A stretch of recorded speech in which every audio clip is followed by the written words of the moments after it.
Sosial şəbəkələrdəki paylaşımlarda bəzən dərman satışına da rast gəlirik. Müxtəlif xəstəliklər üçün təklif olunur və məsləhətlər verilir. Reseptsiz, orijinal, tez təsir edən adı ilə satılan bu məhsulların qiymətinin ucuz olmasına görə də bəzi insanları cəlb edir. Bəs sosial şəbəkələrdə dərman almaq nə dərəcədə təhlükəsizdir? Sosial şəbəkələrdə satılan dərmanların istifadəsini düzgün hesab edirsiniz? Xeyr, təbii ki, düzgün hesab eləmirəm. Çünki sosial şəbəkələrdə satılan mənşəyi bilinməyən dərmanlardır. Kimlərsə ixtira edib buraxır satışa.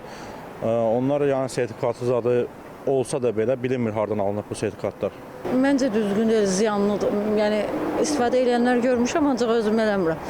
Çox ziyanlıdır. Yəni tərkibini bilmirsən, nə olur.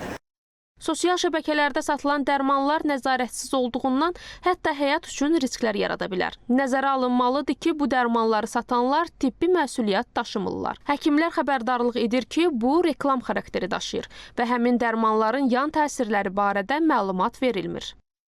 Onlayn şəkildə alınan dərmanların verəcəyi yan təsirlər həddindən artıq çoxdur. Belə ki, əgər həkim müayinəsi olmadan xəstəyə özü dərman alarsa, birinci, xəstəliyinə uyğun dərmandırmı? Bunu deyə bilmərik. İkincisi, dərmanın saxta olma ehtimalı çox yüksəkdir. Onun tərkibinin necə olduğunu bilmədən onu almaq doğru bir şey deyil. Səhiyyə Nazirliyinin Analitik Ekspertiza Mərkəzi vətəndaşlara çağırış edərək bildirdi ki, ölkə qanunvericiliyinə əsasən dərman vasitələri əhaliyə yalnız apteklər vasitəsilə satıla bilər.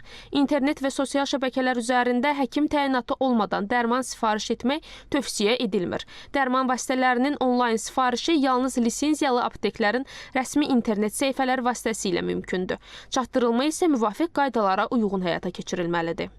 Nərmin Malik qızı, Zahir Zahidoğlu, ASTV xəbər.